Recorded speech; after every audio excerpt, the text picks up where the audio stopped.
Hello and welcome to your 6th Algebra 1 class. I am Mr. Marquez and I know I'm already your favorite math teacher. So let's get started with today's video lesson, which is for Tuesday, June 9th, 2020. Today we're going to be talking a little bit about inequalities, writing and graphing linear inequalities. Now I know this looks like a mess, so I'm going to try to break it down as easy as I can, right? Now, inequalities are these signs right here. We have less than, we have greater than, we have less than or equal to, we have greater than or equal to. Now, I drew a little graph here, or table, excuse me, and that table is going to be similar to some of the exercises that you have in your math sharpener. So at the end of the video, I'm going to give you the assigned work for this lesson. Let me step out of camera real quick just to make sure that we're all set and working properly, and we are. So let's get started. Now, an inequality, you've seen it forever.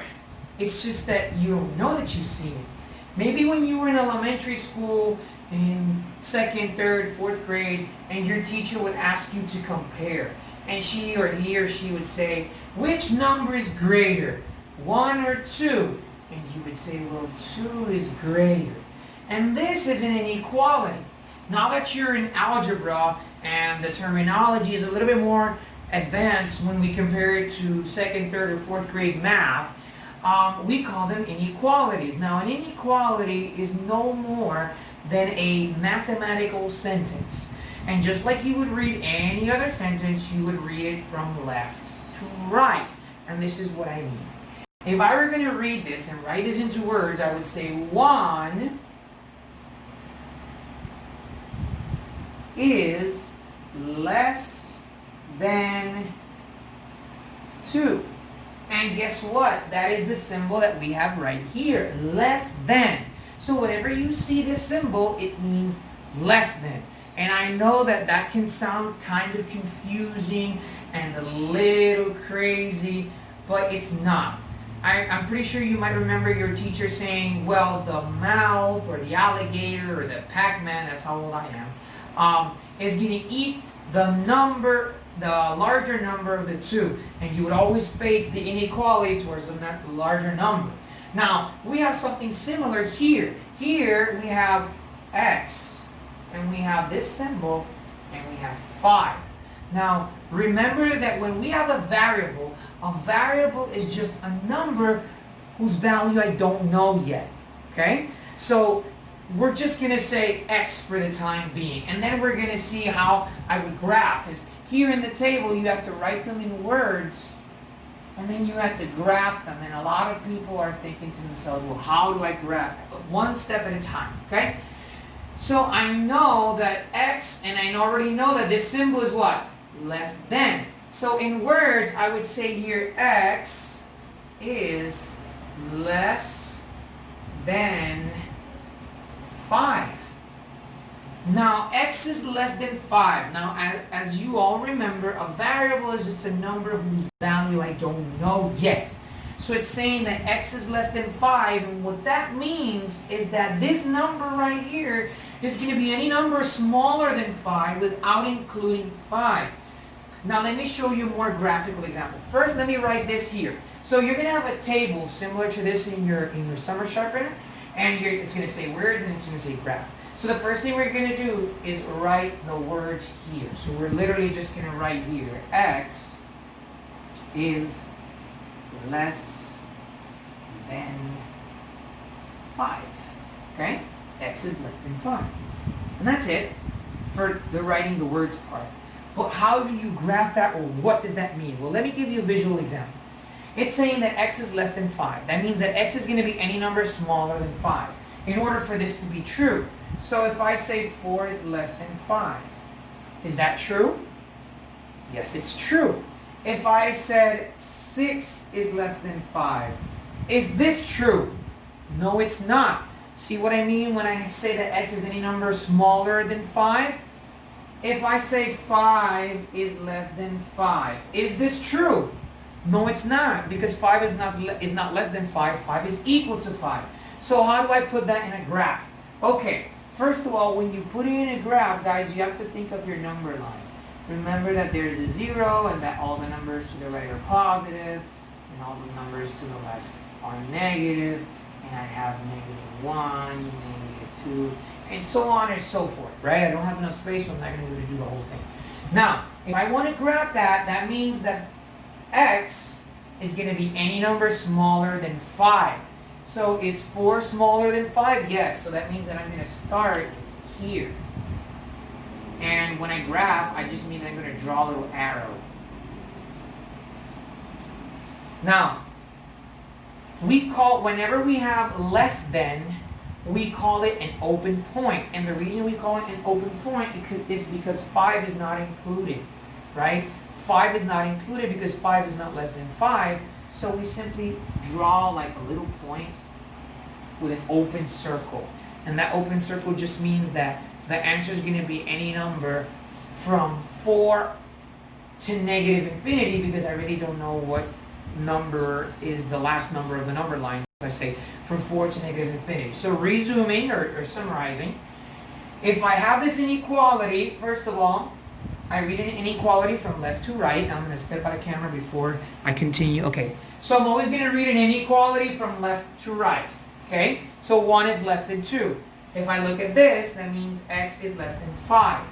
And what x is less than 5 means is that whatever number x is has to be a number smaller than 5. So it has to be any number, let's say 4 or below. It cannot be 5 because 5 is not less than 5. And it cannot be 6 because 6 is not less than 5 either. So we simply open the circle on top of the 4 and draw a little arrow moving to the left. Now here's another trick I want to let you know. Whenever the inequality, whenever the little Pac-Man thing is facing the number, the graph is always going to go to the left. And whenever the Pac-Man thing is facing the variable, which we're going to see in a minute, it faces a different direction. So continuing on, let me not get ahead of myself, and let's move on. So again, you've been seeing inequality since you were in elementary school, and let's say I have 7 and I have 3. Now, if I were to ask you which number is larger, you would say 7 is larger than 3. So if I were to read this from left to right, I would say 7 is greater than 3. And that's the symbol that we have here. 7 is greater than 3, right? Or this symbol is greater than. I'm sorry, that's what I meant to say. So we have this symbol here, which means greater than. So what if we have something like this? If I have x and I have this symbol and -1. Now we already said that this symbol means greater than, so this literally means x is greater than -1. X is greater than -1. Now, what that means is, again, remember that x or j or whatever variable just means a number. In this case, x is a number that I don't know what value it has, but I know that whatever number it is greater than, or it's bigger, it's larger than -1. So we write it in words as x is greater than -1. So if we look at our number line, we know that, let's say -3, -2, -1, 0, 1, 2, 3. Now I know that all the numbers to the left of my number line are negative and all the numbers to the right of my number line are positive. That means that if x is greater than -1, it has to be a number larger than -1. Now, let me give you a visual example. Let's give x a value, any random value. Let's say x is 0. Is 0 greater than -1? Well, yes it is, because -1 is here and 0 is here, so that's true. Is +1 greater than -1? Yes, it is. So again, I notice that in this case, my graph is going to move to the right. Okay, so I know it's going to move to the right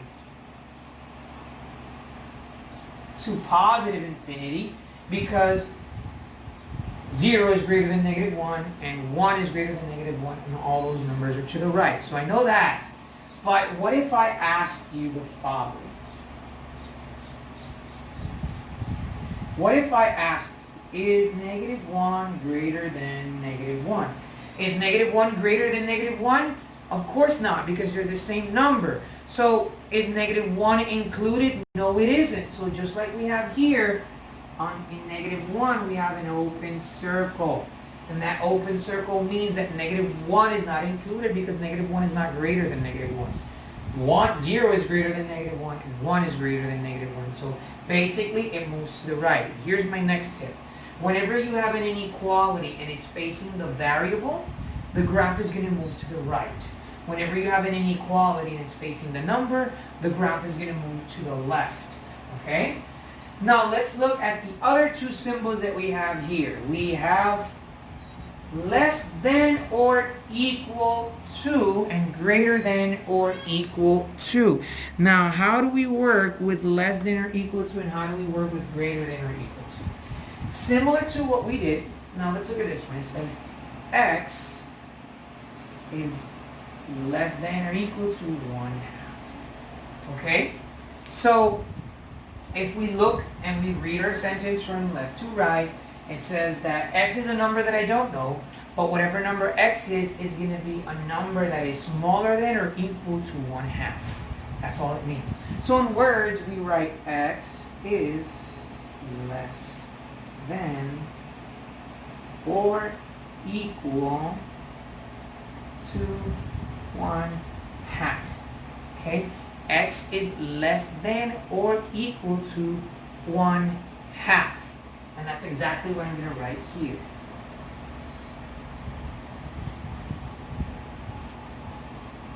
Or equal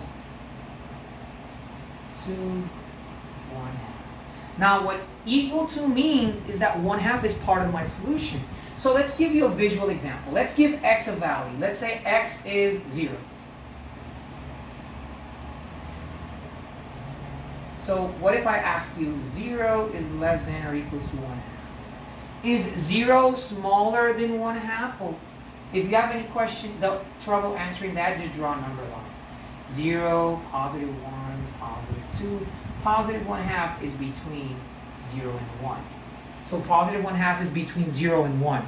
So is positive 1/2, is 0 smaller than 1/2? Yes, it is. So 0 is part of the solution. Is negative 1. Is negative 1 smaller than 1/2? Yes, negative 1 is smaller than 1/2 because this is a negative number and this is a positive number. Now let's say I asked you the last one. It says less than or equal to. So that means that 1/2 is included. So if I say negative 1/2 is less than or equal to, 1/2, is less than or equal to 1/2. Is this statement true? Yes, it is. Because that problem is saying less than or equal to. So in this case, it's including 1/2. So now how do I graph that? Well, I go to positive 1/2, which is here. And since my function is saying less than or equal to, that means that I include it. So it's not going to be an open circle. It's going to be a shaded circle or a shaded dot because 1/2 is part of my answer. Now, the trick that I said, if the Pac-Man is looking at the number, that means that my graph moves to the left. So we would simply draw a little arrow moving to the left. And that's it. It's very simple. Now let's look at the last one of the table. The last one of the table says x is greater than, and we have this symbol. Now this symbol means greater than or equal to, so we're going to read it from left to right again. X, since the Pac-Man is looking at the x, the crocodile, the mouth, the inequality is looking at the x, that means that x is greater. So we say x is greater than. But because it has this little line here, and whenever you have this little line here, here, it means equal to. So x is greater than or equal to 0. Now what you want to do is, first of all, draw your number line.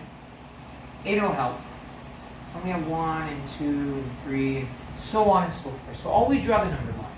And secondly, if you have trouble with this, plug in numbers for x. Give x whatever value you want. Now it says x is greater than or equal to 0.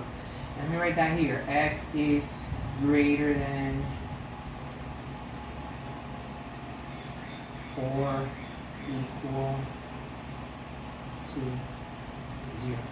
X is greater than or equal to 0. Okay. Now, let's give x a value. Let's say x is 1. Is 1 greater than or equal to 0? First of all, is 1 larger than 0? Yes, it is. So 1 is an answer. What about 2? Is 2 greater than or equal to 0? Yes, it is. So 2 is another answer, which means that my graph is going to move to the right. And it's going to move to the right because, again, if the inequality is looking at the variable, it moves to the right. The next thing I want to ask myself is this true? Is 0 equal to 0? Greater than or equal to? Is 0 equal to 0? Is it the same number? Yes, it is. So that means that I have a shaded point and it moves to the right. Now you're going to have a table similar to this one in your math sharpener, and you're going to go ahead and answer it, okay? And I actually want to do these 2 examples here real quick, so I'm going to go ahead and erase this. If you want, you can always pause and rewind the video if you have any questions. Now let's look at this. Now here we have the opposite. We have a graph, and from the graph, you're going to tell me what's happening. So this graph is saying that my answer is moving to the right. So already I know that it's a positive answer. So I know that it's going to be greater than or equal to.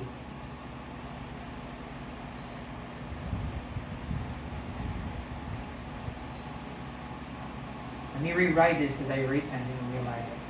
So greater than or equal to, less than or equal to. Okay? So greater than or equal to or less than or equal to. So I know that if it moves to the right, if the arrow is moving to the right, it's going to be greater than or equal to. What's going to tell me if it's greater than or equal to is if the point is shaded or not. So if I look at this graph, is the point shaded? No, it's not, so I know it's going to be this one. So I know it's going to be greater than 4.5. And what I add to the left is whatever variable I want. I can add x, y, z. I'm going to use x, okay?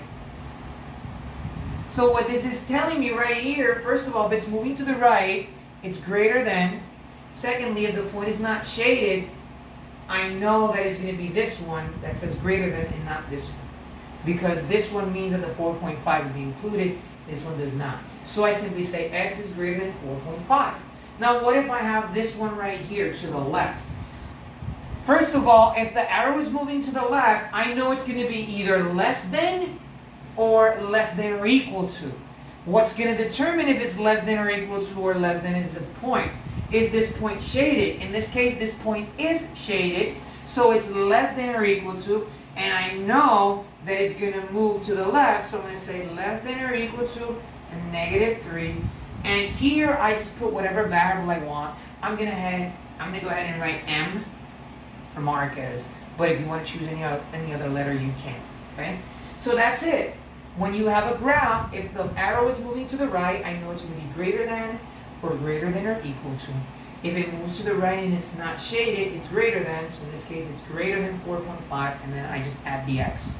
Likewise in this one, if it moves to the left, that means it's going to be less than or equal to. So what I do in this case is I verify if the point is shaded or not. If the point is not shaded, it's less than. If the point is shaded, it's less than or equal to. In this case, is less than or equal to, so we move to the left. Okay? Now let's do this last one real quick, and then we'll be done with this video lesson. The last one that we have here is b is less than -1.5. Okay, so less than -1.5. If it's less than, we know that the arrow moves to the left because it's saying that whatever number b is going to be larger than -1.5. So I go ahead and graph -1.5, which is between -1 and -2, so it would be about here, okay? So this is where my arrow would start. Now, is it less than or equal to? Well, very simple. Does it have the little line beneath it? No, it doesn't. So it's just less than. So we simply graph it, and the arrow moves to the left, and this is where negative 1, 5 would be. This is very simple, very easy. Now let's look at the last one. The last one says r is greater than or equal to 2. So if it's greater than, I know that the arrow is going to move to the right, especially if it's looking at the variable. So, and I have negative 3, negative 2, negative 1, 0, 1, 2, 3. Now it's saying r is going to be larger than positive 2. So that means that whatever number r is going to be greater than 2, but since it has inequality sign, the inequality sign has the line, it's actually going to be r is greater than or equal to 2. That means that r is going to be any number that is larger than 2. So I know that if it's greater than, my graph moves to the right. And since it has this little line that says equal to, I just simply draw a shade in the point, and it's greater than or equal to positive 2. And that's it for this video lesson. I am Mr. Marquez, your favorite summer math teacher. If you have any questions, you guys can email me. A lot of you have my numbers. You can text me. So stay safe, and we will see each other this Thursday in the virtual classroom.